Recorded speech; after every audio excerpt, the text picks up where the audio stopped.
भगवान विष्णु का राम अवतार। त्रेता युग, जब पृथ्वी पर अधर्म का बोझ बढ़ चुका था, जब राक्षसों के अत्याचार से धरती माँ कराह उठी थी, तब देवताओं ने एक स्वर में पुकार लगाई, हे विष्णु, अब केवल आप ही इस संसार को बचा सकते हैं। स्वर्ग लोक में देवताओं की सभा लगी। इंद्र, वरुण, अग्नि और ब्रह्मा सभी चिंतित थे। रावण का अत्याचार दिन प्रतिदिन बढ़ रहा था। पृथ्वी माता गाय का रूप धारण कर वहां पहुंची और आर्तनाद करते हुए बोली, हे देवताओं, अब मेरा बोझ हल्का कीजिए। तभी क्षीर सागर में शेषनाग पर विराजमान भगवान विष्णु प्रकट हुए। उनके चार भुजाओं में शंख, चक्र, गदा और कमल दमक रहे थे। उन्होंने मुस्कुराते हुए कहा, धैर्य रखो, मैं मनुष्य रूप में अवतार लूंगा और रावण का अंत करूंगा। अयोध्या नगरी में सूर्यवंशी राजा दशरथ राज्य करते थे, लेकिन उनकी कोई संतान नहीं थी। उन्होंने ऋषि श्रृंगी के निर्देशन में पुत्रेष्ठी यज्ञ किया। यज्ञ के बाद अग्निदेव प्रकट हुए और दिव्य खीर का पात्र राजा दशरथ को सौंपा।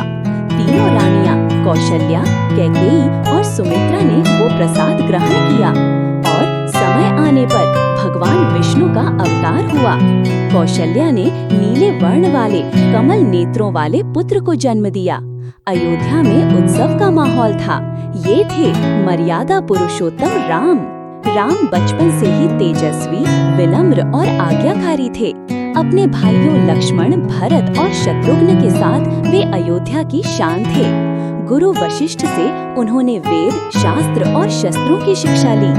एक दिन ऋषि विश्वामित्र राजा दशरथ के दरबार में आए और राम तथा लक्ष्मण को अपने साथ यज्ञ रक्षा के लिए ले गए। वन में राम ने ताड़का, सुबाहु और मारीच जैसे राक्षसों का वध किया। यह उनकी प्रथम विजय थी। मिथिला में राजा जनक ने अपनी पुत्री सीता के स्वयंवर की घोषणा की। शर्त थी, जो शिव जी के धनुष को उठा और चढ़ा सके वही सीता का वरण करेगा। राज्य राजाओं की भीड़ में राम आगे बढ़े। शांत मुस्कान के साथ उन्होंने धनुष उठाया और एक ही झटके में उसे तोड़ दिया। जनकपुरी में जय श्री राम के नारे गूंज उठे। सीता ने राम को वरमाला पहनाई। यह दिव्य मिलन था, विष्णु के अवतार और लक्ष्मी स्वरूपा सीता का। अयोध्या लौटने पर राजा दशरथ ने राम का राज्याभिषेक तय किया, लेकिन कैकेयी की दासी मंथरा के बहकावे से कैकेयी ने पुराने वरदान मांग लिए। एक वरदान भरत को राजा बनाना और दूसरा राम को 14 वर्ष का वनवास। राजा दशरथ रो पड़े, लेकिन राम ने पिता के वचन को सर्वोच्च मानते हुए वनवास स्वीकार कर लिया।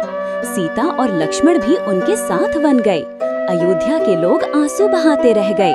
वन में राम ने कई राक्षसों का वध किया, लेकिन असली परीक्षा तब शुरू हुई जब लंका के राजा रावण ने छल पूर्वक सीता का हरण कर लिया। राम का हृदय सीता के बिछोह से व्यथित हो उठा। सुग्रीव और हनुमान से मित्रता हुई। हनुमान उनके सबसे प्रिय भक्त और दूत बने। हनुमान ने लंका जाकर सीता को ढूंढा। अशोक वाटिका में उन्हें राम की अंगूठी दी और लंका को जलाकर रावण को चेतावनी दी, राम आएंगे और अधर्म का अंत होगा। राम ने वानर सेना संग समुद्र के किनारे सेतु बनाने का संकल्प लिया। नल और नील ने वानरों की सहायता से राम नाम लिखे पत्थरों को समुद्र में रखा और बना राम सेतु। लंका युद्ध में रावण, कुंभकर्ण, मेघनाद जैसे योद्धाओं का सामना हुआ। भीषण युद्ध के बाद राम ने अंतिम दिव्य बाण से रावण का वध किया। आकाश में देवताओं ने फूल बरसाए। धर्म की विजय हुई, अधर्म का नाश हुआ। 14 वर्षों का वनवास पूरा कर राम, सीता और लक्ष्मण के साथ अयोध्या लौटे। अयोध्या के हर घर में दीपक जलाए गए। पूरा नगर प्रकाश और उत्साह से भर उठा। तभी से दीपावली का पर्व मनाया जाता है। राम का भव्य राज्याभिषेक हुआ। राम राज्य की स्थापना हुई, जहाँ न्याय, सत्य और करुणा सर्वोपरि थी। राम का जीवन हमें सिखाता है कि धर्म, सत्य और मर्यादा के मार्ग पर चलना ही सच्ची विजय है। राम केवल एक अवतार नहीं, बल्कि आदर्श पुरुष, त्यागी राजा, आदर्श पुत्र और न्याय प्रिय शासक का प्रतीक है। आज भी जब हम जय श्री राम का उद्घोष करते हैं तो ये केवल एक नाम नहीं बल्कि सत्य, साहस और धर्म की अडिग प्रेरणा है। अगर ये कहानी आपको अच्छी लगी हो तो कमेंट में लिखें जय श्री राम। वीडियो को लाइक और सब्सक्राइब जरूर कीजिएगा। फिर मिलते हैं भगवान विष्णु के नए अवतार के साथ। जय श्री राम।